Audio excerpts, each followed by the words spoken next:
Hi, everyone.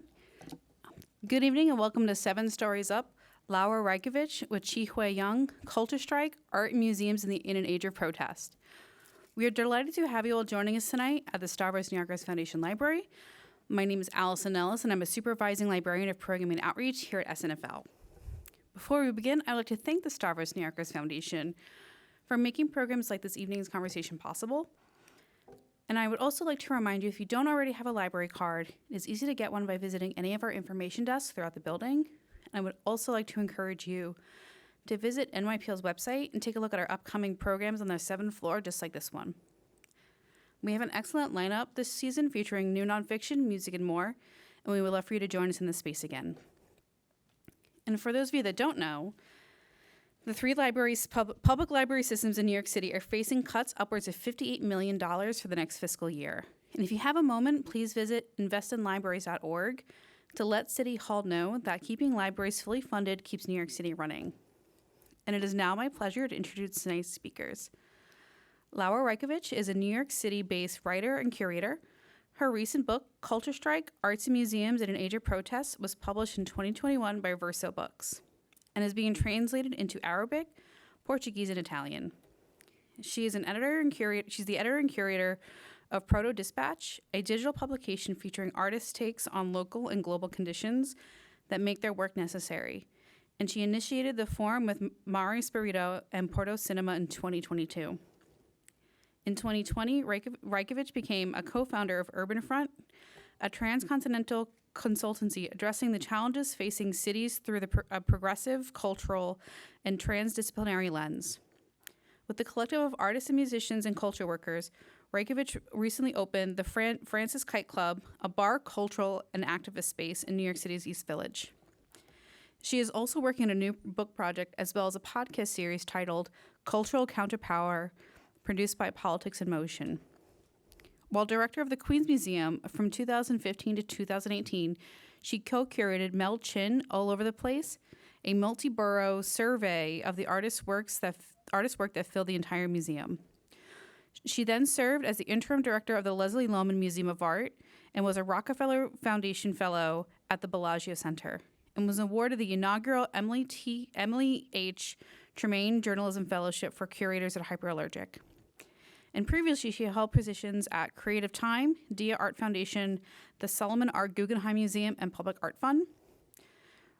Raicovich is the author of At the Lighting Field and A Diary of Mysterious Difficulties. She is the co-editor of Assuming Boycott, Resistance, Agency, and Cultural Production, and Studies into Darkness, The Perils and Promise of Freedom of Speech, and she lectures internationally.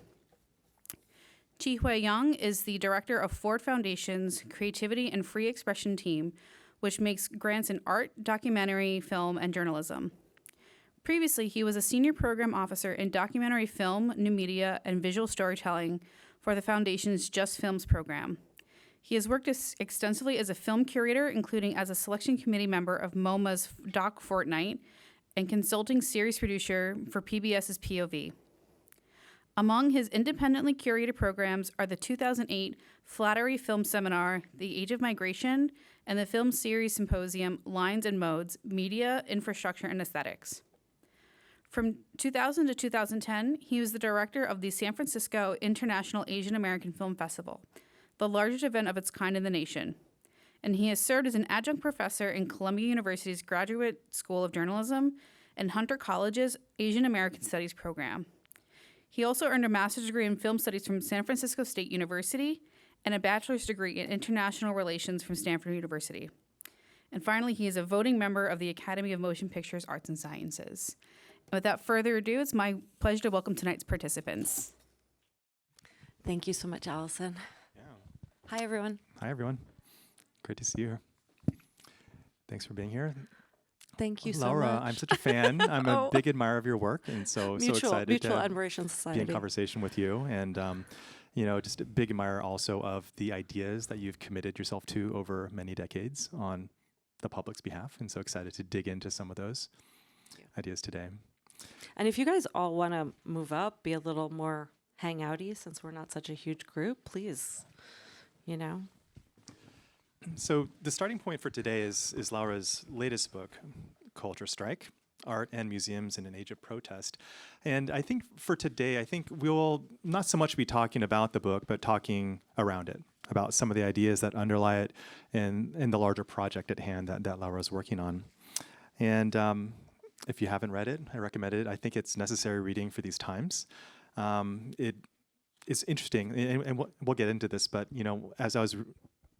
when I read it, because many people lived through all of these very contested fights over the past 5-6 years, and they were painful at the time, and they still are painful to revisit, and many of them are not resolved either. And so it's and we're in a very dynamic moment too, where these are even more relevant. So we're going to dig into all of that today. But I wanted to start out by asking you, so in short, the book documents the ways in which from around 2017 to 2021, museums and the art they exhibit have been contested sites for public dialogues and frictions around money, power, influence, and how these operate in culture.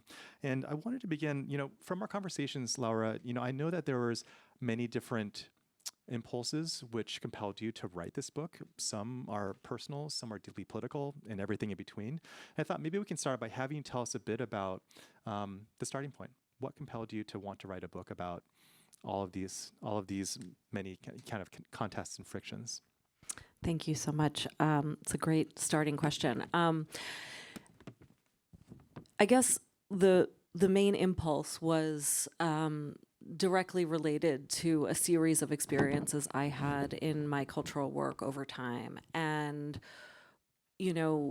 one of my one of the reasons that I'm committed to art and culture is because I feel that culture is life. It's the way we encounter the day. It's this conversation. It is the book we pick up, the dinner we prepare and share with our family or friends.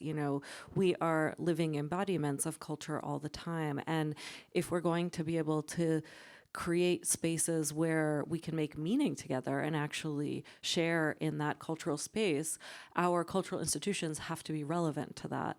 And one of the things that I recognized in the variety of different kinds of cultural institutions that I was a part of over the course of my career was the extent to which I felt that those institutions either did or didn't necessarily connect in that elemental way to those definitions that I had about how culture might operate in a slightly different mode, perhaps, or in a mode that was really made that part of life kind of sing and be happy. And so, part of my desire to be at the Queen's Museum was deeply rooted in that desire to have a space that could go perhaps beyond what some of the more classical, contemporary art spaces that I'd worked in could accommodate. And it did, and it was really wonderful. But that also made the stakes much higher when Donald Trump was elected. And I think, the desire of a very small, tiny group of board members to kind of insist on institutional neutrality when that was not only disingenuous and fake, but also actually harmful to the many, many people with whom we collaborated with daily as colleagues, as colleagues within the museum, actually on staff, with people who we had worked with for years in the neighborhoods that surrounded the museum long before I ever got there. And, and I think the physical positioning of the Queen's Museum within Flushing Meadows Corona Park, in Corona, in one of the world's most diverse places, ethnically, religious, like whatever demographic element you want to look at, it's all happening in Queens. And it's literally the place where many immigrants arrive in United States when they come through Queens, literally, even if it's just at the airport. But many of them stay. And so I think the rhetoric that was pulled forth out of Donald Trump's election campaign, and not only that, but the further rhetoric once he was elected, was extremely difficult. And then subsequent events that took place thereafter, both around the subject of immigration and as well as this really bananas incident with the Israeli mission for the UN requesting the Queen's Museum as a location for a rental event that featured Mike Pence as the keynote speaker. The unfoldings of that decision making around how that, if that event should happen and how it might happen if it did happen, were really problematic. And in all of that was embedded this assumption that the museum could be, in fact, a neutral space from people in positions of power. And to me, that was such a deeply erroneous problem if you look at the history of museums as institutions, whether you're thinking about coming out of the European tradition of, the church and royalty, essentially, creating museum spaces and collections. Certainly those were not neutral positions around from any kind of positionality you want to talk about, or in the United States, where by and large most museum collections, and I'm talking about collections because museums typically imply a collection of objects as well as exhibitions, and so the basis of the museum becomes the thing that has been collected, and then those objects become studied, and their value, their aesthetics, their excellence gets reinforced over time. And certainly that isn't neutral. And so even getting people to kind of think about that, I know it seems sort of a ridiculous thing, but in 2020 or 2019, that was actually a hard thing to talk about in the cultural sphere. And so I felt like that needed to really be addressed. I mean, there's interest, there's ideology, all these things are embedded in these institutions, right? And maybe for good reason, or maybe not. But I think part of the challenge is that it's there, and also it is being, it's not talked about too, which is double the challenge. Now in this book, you have examples from the Whitney Museum, from the Guggenheim, many other places. The Whitney Biennial is up right now, which is always a flashpoint. And I'm curious, as you look back upon this book, you wrote it in, I think it was published in 2021. You wrote it a couple years before that. Most of these conversations are still very live right now. And I'm curious, and obviously we're seeing there's a moment where there is a crisis amongst many different types of institutions, namely higher education right now, around this very question. The position you take or don't take, and how you, work with these different interests and forces around you that are asking you, compelling you to take a position or not. And I'm curious, how does this book speak to you today? And how does there's so much application to today, but you've been you've been on many book talks for the past couple of years, and I'm curious, as you reflect upon it. Yeah, I think this is a really important thing to talk about because,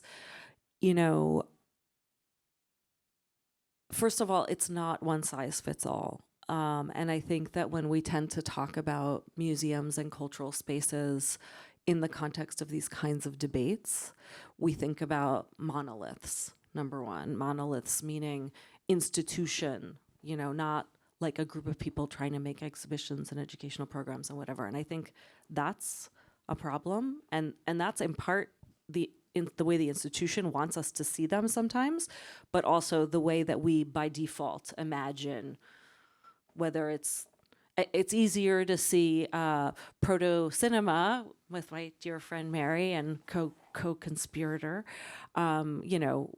we're like three people, but it's easier to see us as three people who make something happen than it is the Metropolitan Museum of Art.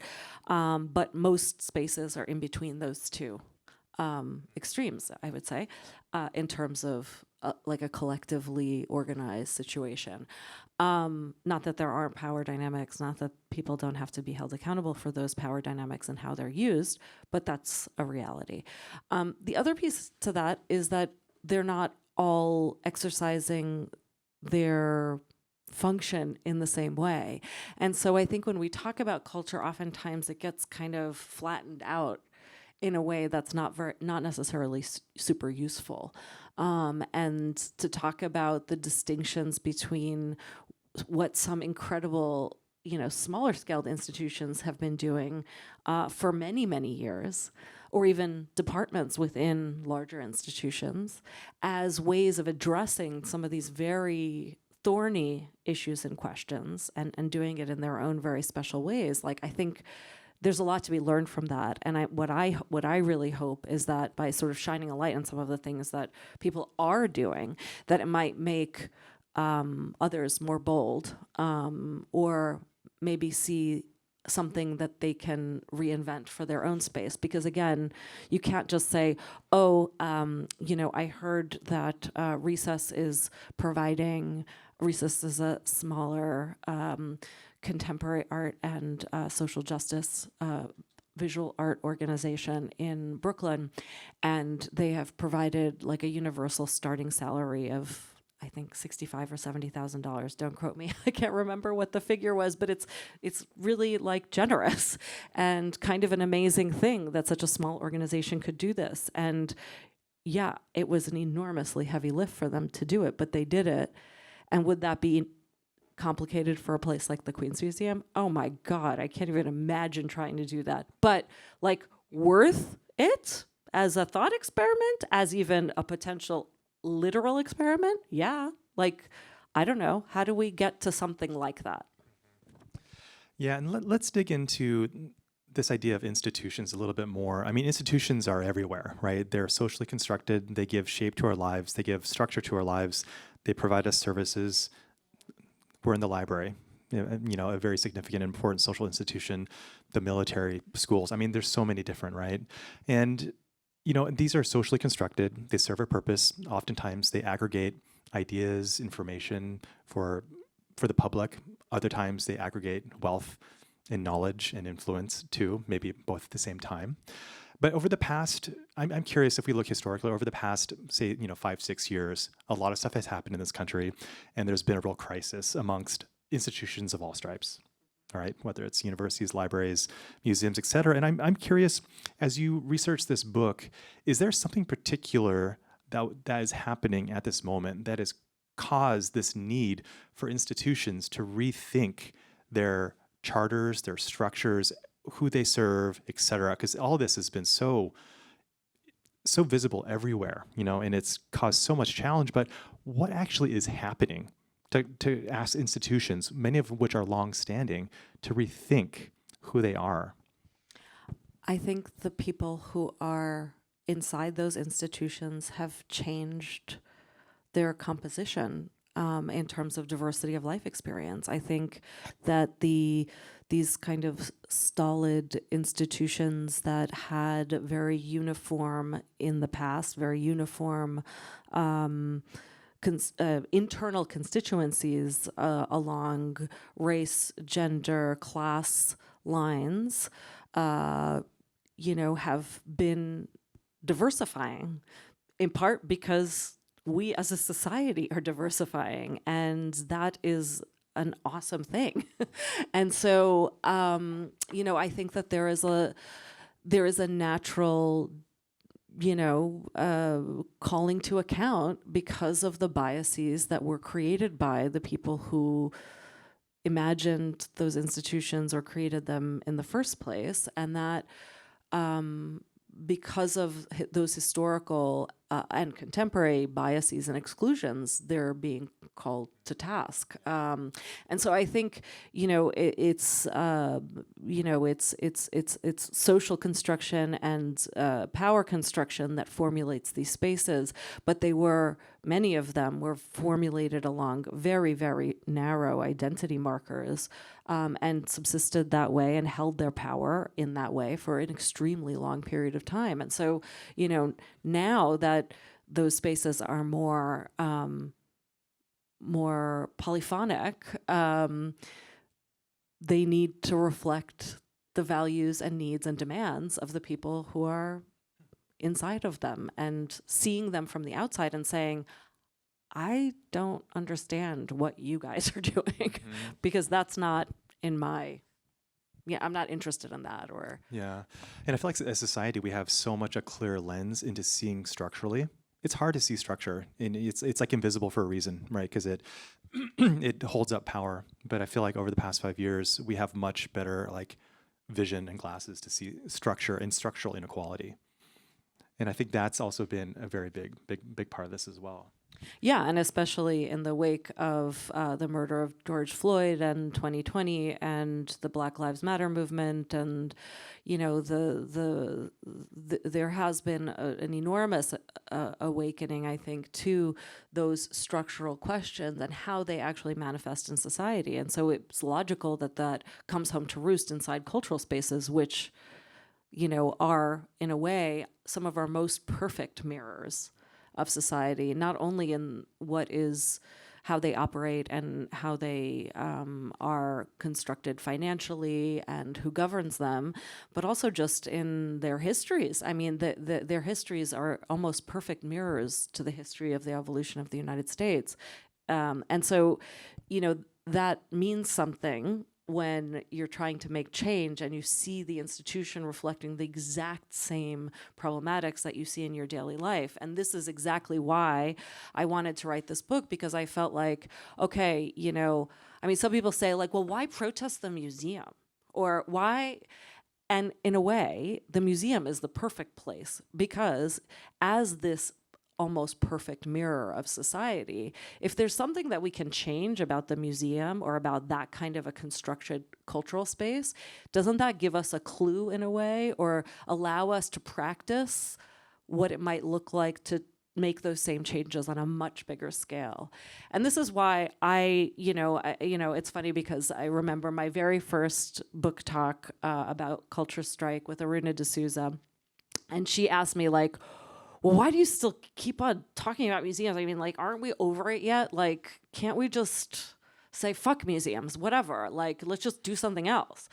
And I was like, yeah, you could do that. And some days I very much am like, fuck museums.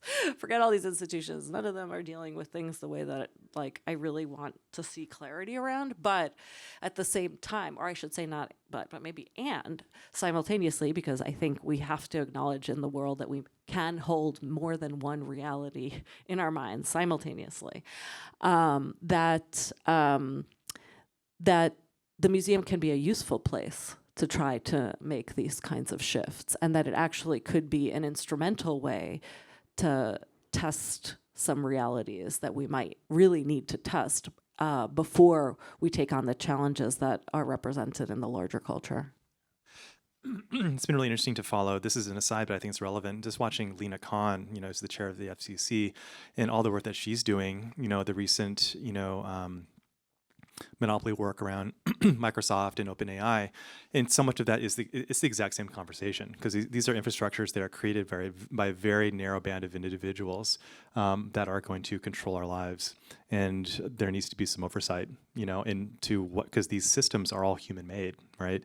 And so it's been, at that level, it's been very interesting to see those are the infrastructures of tomorrow that are being created today, and we have an opportunity to intervene in them at the beginning, too. I mean, isn't it already too late, or no? I don't know. I don't know. AI scares the shit out of me. So.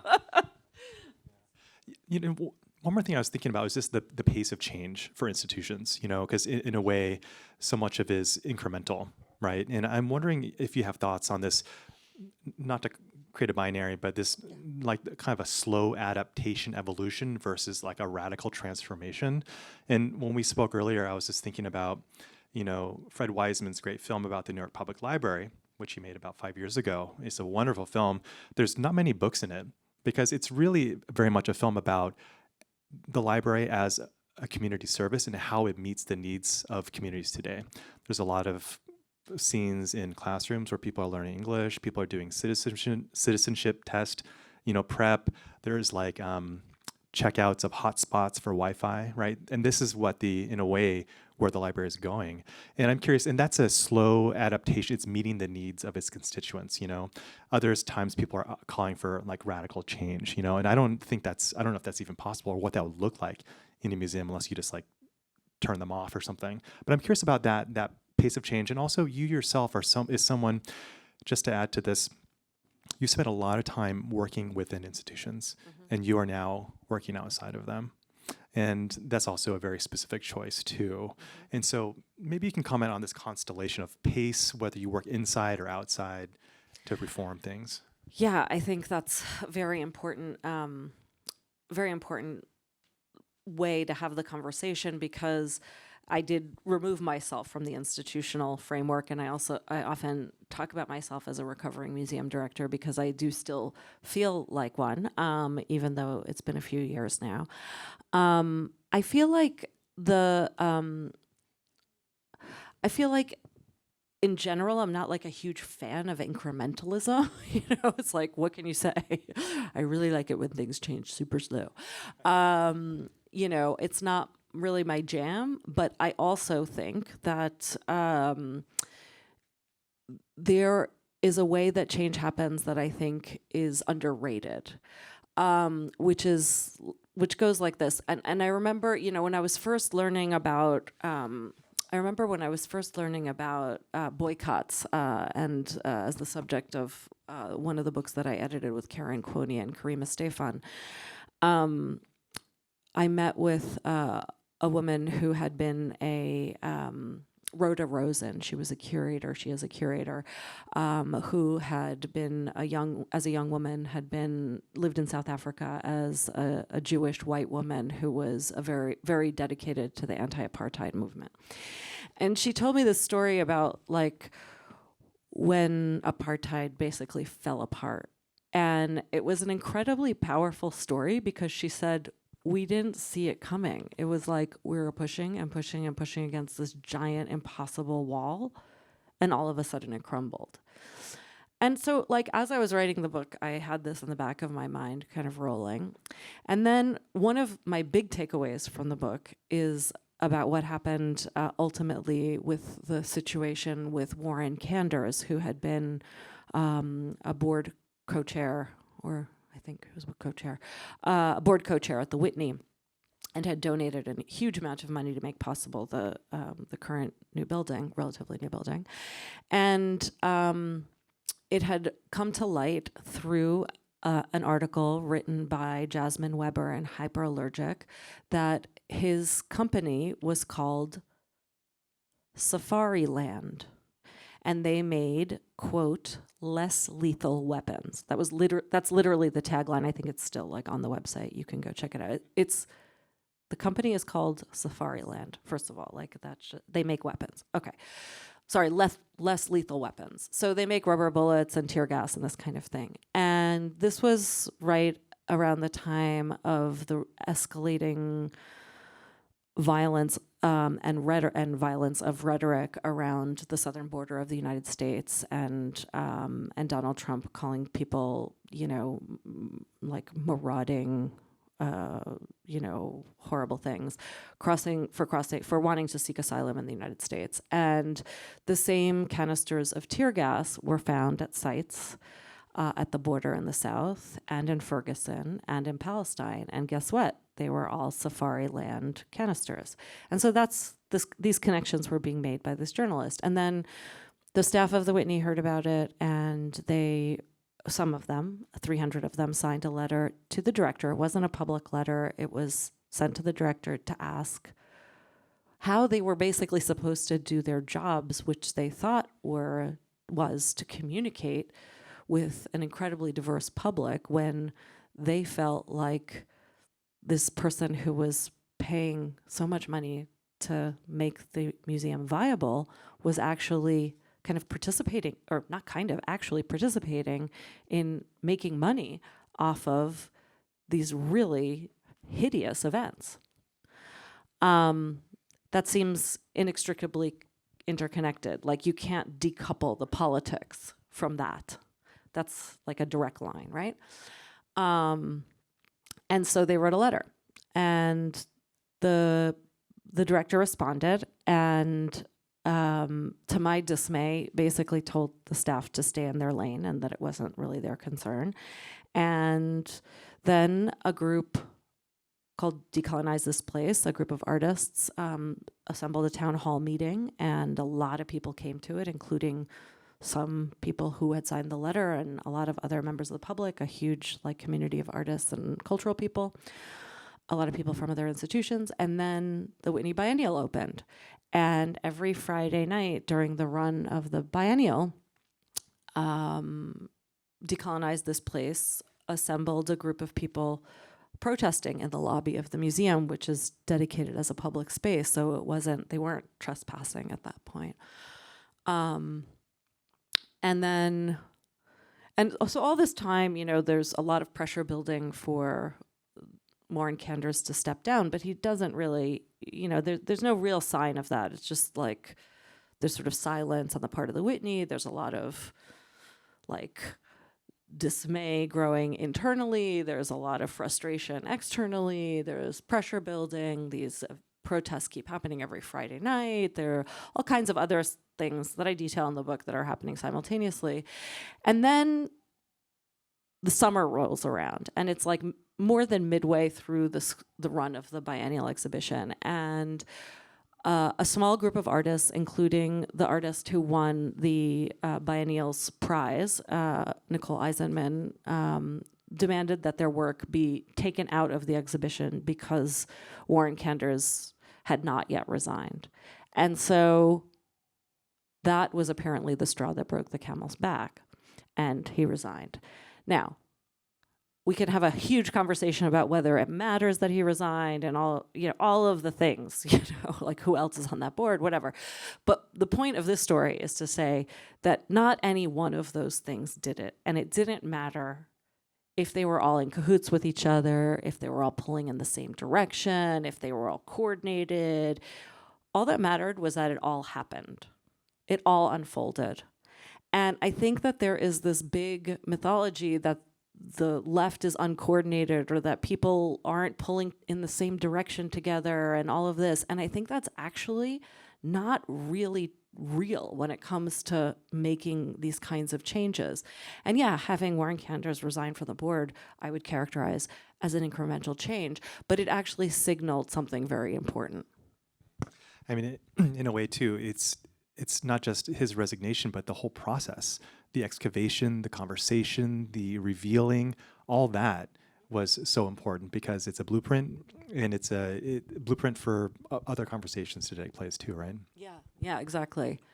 And I think further, it has been, it's like people have really looked at that circumstance to really investigate it. But I forgot what the second half of your question was. Well, I think you answered both. It was about working outside of institutions and also the pace of change.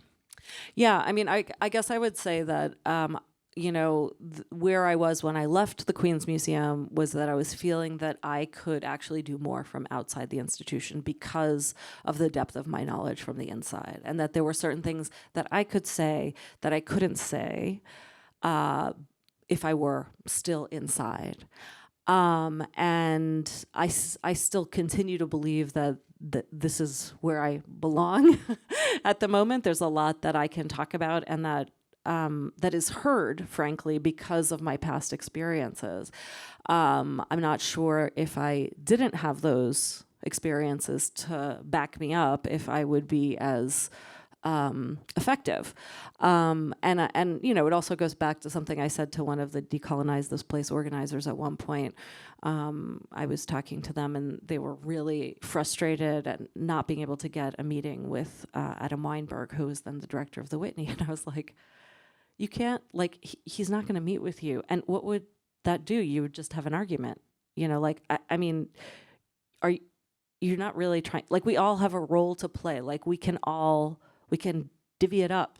There's plenty to do. Yeah. In about 5-7 minutes, we're going to open up to some questions from you. So please start thinking about that. And, I want to just widen it a little bit and ask you about the larger project that you're working on. The big, and in your introduction, I think that the titles of your books say a lot. I'm just going to read them again. Assuming Boycott, Resistance, Agency, Cultural Production, Studies into Darkness, The Perils and Promise of Freedom of Speech, and also Culture Strike. In a lot of ways, you're not simply a former museum director, you're not a cultural worker, you are a public intellectual that's thinking deeply about the infrastructures of power and culture and really advocating for how to shift those to be more equitable, right? And so I'm curious, and you just mentioned some of your conversations around democracy and the left, et cetera, and I'm wondering if you might just talk about how you might describe the larger project that you're working on, linking together all these different parts, Yeah. including your new venture too, which is a bar. Yes. And it ties in actually really specifically. And so I'm happy to talk about that. So,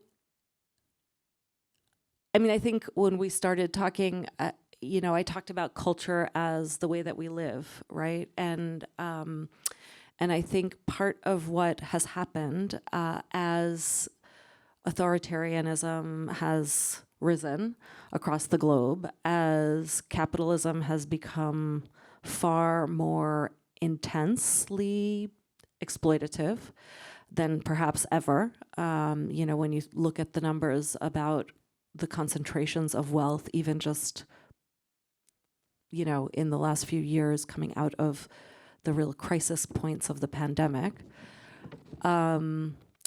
we can see that the options that we might think we have on the day-to-day, the choices that we have about how to live our lives, what to choose to do one day to the next, that our imaginations are being railroaded into a very narrow bandwidth of what we can choose to think or do. And that is something that culture can be very effective at undoing. And that's why I'm committed to this space, because I think that narrowing of the imagination is exactly what power wants, because it can exert more pressure if we continue to believe that fake reality. And if we are able to unleash our imaginations and say, actually, this is crap, I don't want to live like this, and there's no reason I need to, I'm going to look over here and I'm going to start talking to people, making meaning with people, and actually creating something different, doing it differently. And that's the space that I'm really interested in. And so, I wrote this op-ed with my friend and co-conspirator, Laura Hanna, who she and I, with 3 other wonderful humans, started this bar in the East Village almost exactly a year ago called the Francis Kite Club. And part of the reason we started that bar was a very selfish one, was like, we wanted to spend more time with people we liked. We wanted to have social space where we could play and laugh and listen to music together and just like hang out, after all that isolation of the pandemic. We wanted that. We also wanted a place that wasn't expensive, that anyone could go to, where you could get a $5 beer, where you didn't feel like you were sitting in some super fancy whatever, like just a place to go. And where you could also talk about politics and talk about art and talk about random stuff that you felt like you need to talk about, if you need to bitch about your job or whatever. Like, when we first opened, was the SAG-AFTRA, strike was going on, and we held weekly parties for anyone with a card, because they needed, for God's sake, a place to hang, and so we had like really deeply discounted drinks and stuff like that. So the social organization of our lives, the isolation and alienation that we live within because of the forces that are at play, are contributing to that narrowing. And so by insisting on our sociality and insisting on our ability to make connection with each other, and I'm not talking about like, I'm not going out and trying to convince a fascist that they think the way I do. No, I mean, that's not, I want to break bread with people who want to be, who have different ideas, certainly, and who we're definitely not going to agree all the time. But like, there's a productive agonism happening in that space in a way that, that isn't happening online. It's just, and we kind of just need to be together to do that.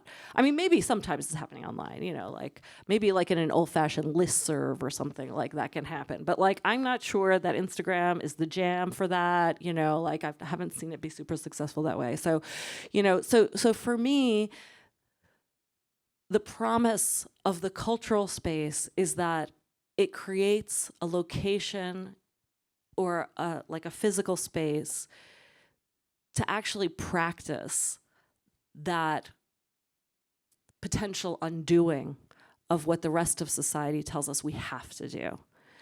And to me, that is an awesome thing. And why a bar as opposed to another cultural institution? Well, I don't know if you've noticed, but the last time you went to a museum, did you feel like you could just like hang out and chit chat with whoever sat next to you on the bench? I mean, they're not, even when they're trying really hard to create social circumstances, like, it's hard. Like, there are just certain things about museums that make them feel not that social. So yeah, maybe it's a little easier sitting on a bar stool, because like, you know what to do in a bar, right? Like, and you don't even have to order an alcoholic drink. We have plenty of other things that you can drink that are non-alcoholic. But like, you know, the protocols are really transparent. It's not as class coded as museums typically are. So I don't know, like it was something about like sort of just breaking down some of the barriers that I knew really well were issues like when I was at the Queen's Museum, where, I mean, I think I worked at the Queen's Museum for 3 years. We had literally a 36-month debate about how to deal with the sign that said, "Pay what you wish," when you came through the front door. Because what does pay what you wish mean? Is it free? Is it, I have to give something, but like, what's the appropriate amount? If you suggest an admission, does that mean it's pay what you wish? Or does it mean, I mean, it's like, and forget it if you don't speak English as your first language, or if you've literally never been to a museum before, like what, what the hell does that, like, just tell me what to do, you know? And so having seen people really struggle with that, you know, those were the kinds of things that I was very, you know, in a way like that affected me really profoundly. Thank you for that. I mean, it's beautiful to hear you describe this space of undoing that can work against these forces, you know, and imagine if we had all these spaces. Imagine if the role of the museum was to undo as opposed to reproduce, you know, and we need more of those types of spaces. Yeah, or even, I mean, it doesn't even have to, like the museum itself doesn't even have to actively participate in the undoing part. It can just be transparent about what its complicities are and the ways in which that it upholds, because of its own history and DNA, the way that it does that and why it looks the way that it does. I mean, I think, you know, there is no rule book, but it seems like there is, and it's out of reach for so many people to understand, like, why is it like that? You know, which is why I felt like in some ways the book was important to write from that reason, to just sort of lay it out. Well, I think this is a good moment to open it up if there's any questions in the audience for Laura. I see in the back first, and then with that. Yeah. And there's a microphone coming over to you. So, Laura, my question to you is, are there any museums that currently exist that you believe do not uphold conservative and capitalist values, that are able to educate without, you know, stealing artifacts or misrepresenting certain cultures or viewpoints? And what would those museums be if they exist? I mean, I'm not sure that there's any wholesale museum that I think is doing all of those things. I think that's a pretty high bar. But I do know a lot of institutions that are doing some really interesting things to address a lot of that inequity. And I'll start with the smaller ones, because I think that they're. No, you're good. I was just, you know, like hoping to have a brilliant answer and say, yes, there's this amazing museum called the X. But no, X is definitely not that, but nonetheless. So I think a lot of that good work is happening, particularly by individual people inside museums. And I think sometimes they get a bad rap because they're part of the beast, but they've chosen to stick it out inside. And I think that's a really hard role to try to take on, especially if your politics don't kind of mesh, right? With what the institution is doing. Because also, like, museum workers, cultural workers tend to be like really overtaxed. And part of my desire in having people slow down within museums is not just to kind of be able to think things through better, but also to be able to allow those people to actually do the good work that they need to do in terms of operationalizing values as well as doing the other things. But more to your point, I think there are a lot of good things that institutions are doing. So for example, a number of years ago, the Laundromat Project, which is a Brooklyn-based community-based cultural organization that's like on the scale of a neighborhood, they had an open call for board seats. And to me, that was just like a beautiful thing, because here was this like insiders club, you know, what's normally considered an insiders club of people who normally self-select, right? You know, like, oh, you're my friend. Yeah, you want to come on this board? Yeah, okay, cool. This was suddenly like, hey, raise your hand. Do you want to hang out? Like, do you want to do this? And the reason that's important is because that kind of insiders group needs to become a more contested space, not just from the position of life experience. There are too many people on boards who live very, very similar lives. And when you have that, you have problems, because what I will say is, because of the demands, the sheer amount of money that needs to come to museums in order to make them function on a day-to-day basis, especially places like the Whitney or the Met, or, you know, large institutions, and there's a huge gulf between those two even. The scale is so big that participation is really a problem if you're not giving like enormous quantities of money. And then just the difference in life experience between, say, a board member and even like a senior staff member is huge. Like, forget about what kind of money they earn, just like what they do, where they go to the park, like who they hang out with, where they go for dinner, you know, like it's a different world, you know? And the bigger that separation is, the harder it is to even approach some kind of common ground. So that to me was super interesting, to have an open call. And I think it also surfaced some people who were not on their radar at all, which is super interesting and amazing. The other thing that I think about a lot is like a co-director or triads of directors models. And, you know, the co-director, or like the bifurcated directorships of a lot of performing arts organizations, is not what I'm talking about, like having an executive director and an artistic director. That's not what I mean, because I think that's not really possible in visual arts organizations in particular, for a whole other set of reasons. But being the job of the director is really challenging right now. Has always been, but like is even more difficult now than it's ever been, in part because of that big gap that I was talking about, and the fact that they're really the person who needs to bridge that. It's like, that's like the biggest part of their job, right? And so how do you even approach that task? The exhaustion is real, and especially if you're trying to make things better. And I don't think it's even really possible to do it with one person. And I also think that sometimes, you really want to share the burdens, but also you need to have like a doppelganger that can go and do other things. And I'm not talking about like dividing up tasks. Like, you're both responsible, you're the three of you responsible for all the same stuff. It's not about divvying it up. So yeah. Those are just a few small things that I know people are doing. Like, you know, Recess also adopted a co-directorship model, and I think PS 122 also has 3 directors now. So like, this is something that's happening, and I think it's really smart, and I think it's really good. We have time for a couple more right here with that. Hi, thank you both for the conversation, great conversation.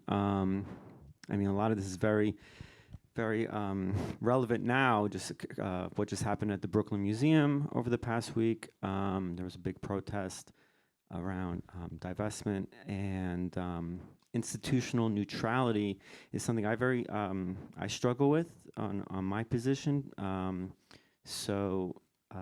know, after George Floyd, corporations and universities were taking a very decidedly not neutral position, right?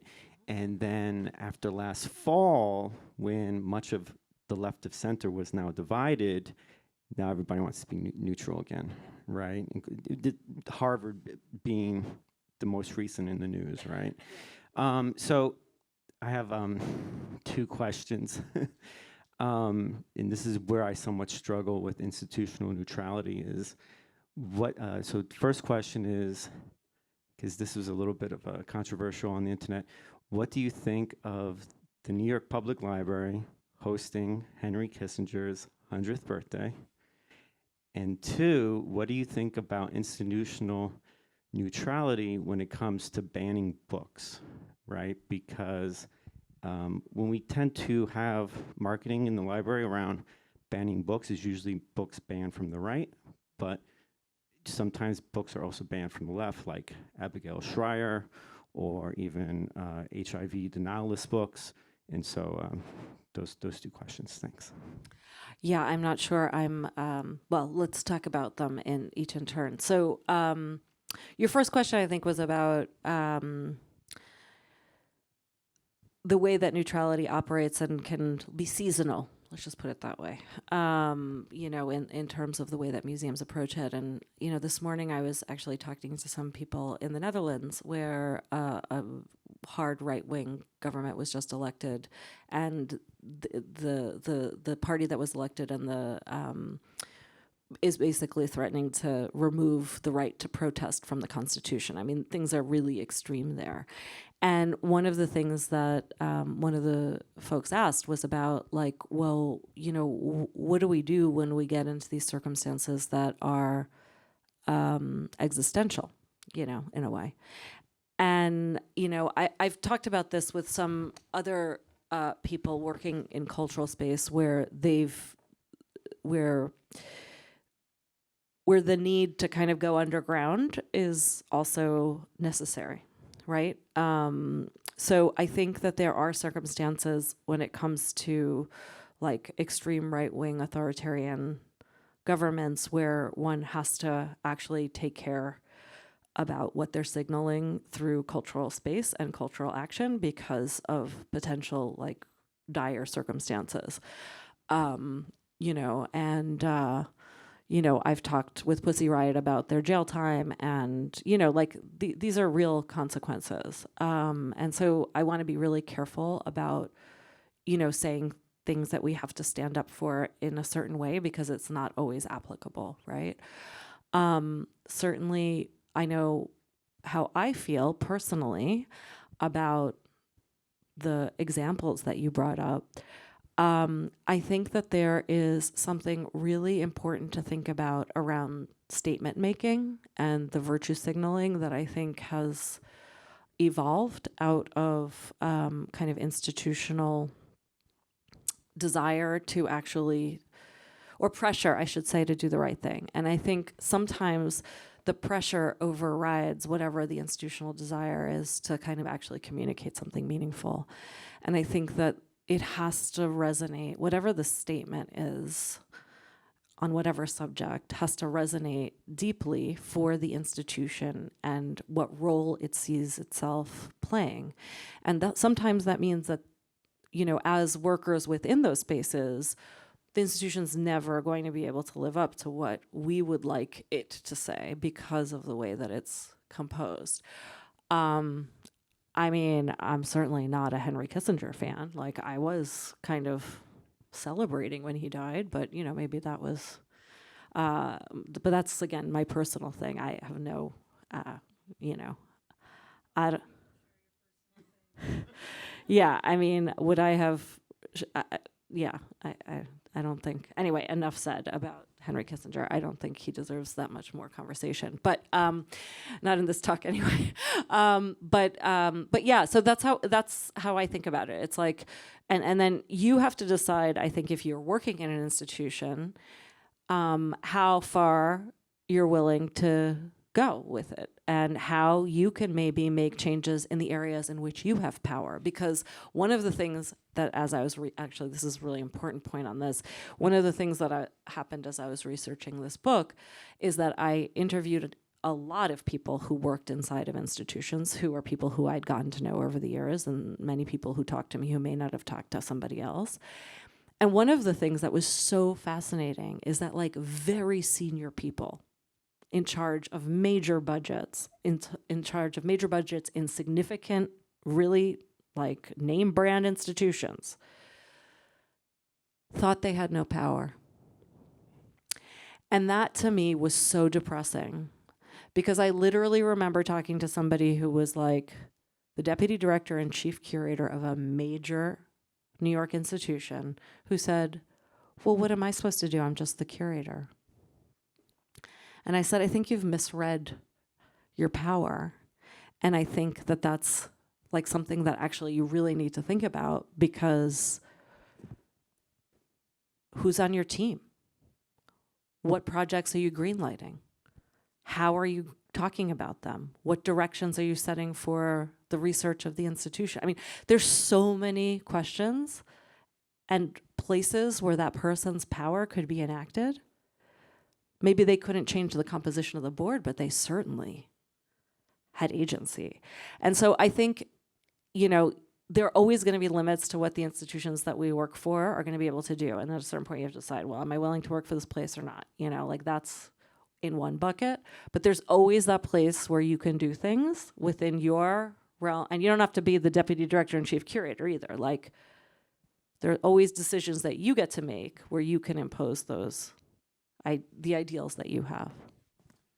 And that, I think, is actually a really wonderful place for us to end tonight. We're out of time, but Laura, thank you so much. It was great to be in Thank conversation. you. Thanks for sharing your ideas and your thoughts. Thank you all.